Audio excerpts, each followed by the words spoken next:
E a gente continua falando sobre a reforma da Previdência, agora com o nosso comentarista Ricardo Couto, que já está aqui. Tudo bem, Couto? Boa noite, Pedro. Boa noite a todos. Vamos lá, Couto.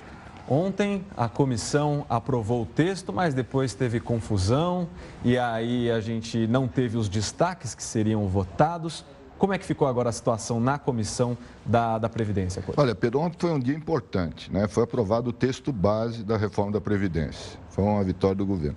Mas antes que o dia acabasse, sempre é assim, houve uma invasão do plenário, agentes penitenciários, estouraram até bombas lá dentro, foi uma confusão daí, e suspenderam a sessão, que só continua na terça-feira, isso que eu não entendo. Quer dizer, o problema foi ontem, quarta-feira, e só vão voltar a trabalhar na terça. Mas tem que viajar, né, Couto?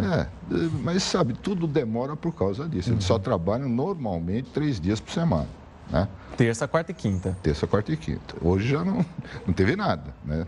Eles só voltam na terça-feira. Aí vão votar os destaques. Isso sempre dá briga e tal, mas no fim vão acabar... Agora, esses destaques aí, tem espaço para esses destaques serem aprovados? Tem. O ministro da Fazenda, Henrique Meirelles, que é o grande pai da reforma da Previdência, o arquiteto, mentor, né? Ele disse que não tem mais espaço para grandes alterações, mas uma coisa ou outra sempre vai ter. O grande nó, Pedro, como sempre foi, são os servidores públicos. Nós mostramos aí algumas aposentadorias especiais, mas tem outras, tem de policiais federais, policiais civis, que também invadiram o Congresso alguns dias atrás, e até polícia legislativa. Quer dizer, qual é o sentido disso? Você morou em Brasília, Couto? Viu muito policial legislativo por lá? Não. Quer dizer, eles estão lá no Congresso, agora eles estão aparecendo muito porque está tendo muito conflito, né? Naquela época eles eram meio invisíveis, né? Mas a grande questão que eu vejo é essa diferença que ainda permanece de privilégios para uns em detrimento da grande maioria. Essa diferença que existe do rombo dos funcionários, porque o Richard mostrou para nós aqui ontem, ele já falou disso várias vezes, isso aí continua, quer dizer, a diferença entre os salários de quem se aposenta no serviço público e nós, né? Eu me aposentei com 8 salários mínimos 10 anos atrás, eu trabalho há 53 anos, hoje eu ganho 3 salários.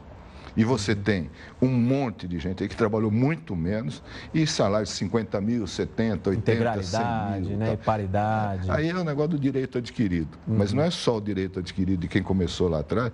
Esses direitos, esses privilégios, na verdade são privilégios adquiridos, vão continuar para algumas categorias. E é isso ainda que está emperrando a reforma. Agora, passado, então, a comissão, esses destaques aprovados ou não na terça-feira, vai para o plenário da Câmara e aí tem um grande porém também. Ainda não tem data. Esse é que é o porém. Não tem data ainda para ir para o plenário. Por quê? Porque o governo quer garantir pelo menos 320 votos para ter segurança na aprovação da reforma. Precisa de maioria absoluta, 308 votos. Mas como sempre tem um que escapa e tal, alguns infiéis, né? Então agora a estratégia do governo, né, é demitir os apadrinhados, né, nomeados pelos infiéis e distribuir os cargos... Que não votaram na reforma trabalhista. E distribuir os cargos para os indecisos, que ainda são muitos. Né? Os levantamentos foram feitos pelos jornais, então metade ainda não se definiu. Então o jogo está aberto. O governo quer terminar a votação na Câmara em maio. Por quê? Porque depois ela vai para o Senado. Sim. Né?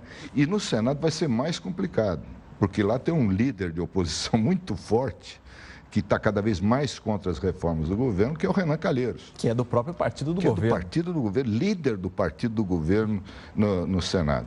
Né? Agora estão querendo derrubar o Renan. É uma briga dentro da base aliada. Por isso que o governo está querendo fechar a questão nos partidos da base. Né? Os próprios deputados estão se sentindo inseguros se não acontecer isso. Então, eu vou votar a favor da reforma da Previdência, que a maioria da população é contra. O último Datafolha, acho que deu mais de 70% contra a reforma da Previdência. E os deputados, eles podem fazer tudo, pode ser fiéis e tal, mas não rasgam voto. E o ano que vem tem eleição. Então, ainda falta muito. Ontem foi um dia muito importante, a aprovação na Câmara, mas na hora que chegar no Senado vai ficar mais complicado. Agora, Couto, nessa tramitação na Câmara, você contava aqui pra gente que teve como é que a gente pode dizer, uma vida imita arte, ou as voltas que a vida dá, né? Que o Fernando Henrique Cardoso, quando o presidente tentou aprovar uma mesma reforma da Previdência, e quem que barrou essa reforma?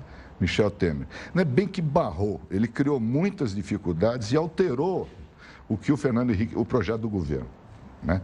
Ele já, na época, era o dono do PMDB, mandava no PMDB, né? Que era da base aliada, já era da base aliada, né? Com o Fernando Henrique Cardoso.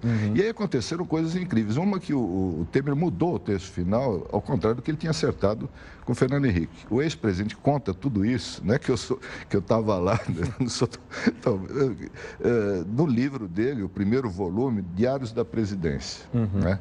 Que, no fundo, ele foi enganado pelo Temer. E nas voltas que a vida dá, ontem à noite, eles tiveram um jantar, o Fernando Henrique e o Michel Temer, em Brasília.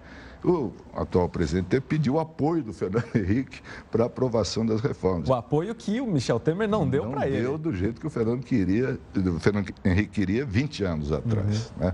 É assim que é a política no Brasil. Né? Agora, os papéis se inverteram. Aquele ditado, aqui se faz, aqui se paga. Né? Exatamente. E o Temer já disse, não, mas o Fernando Henrique ele me falou que podia mudar alguma coisa. O importante era aprovar, do jeito que fosse, que é um pouco o que está acontecendo agora.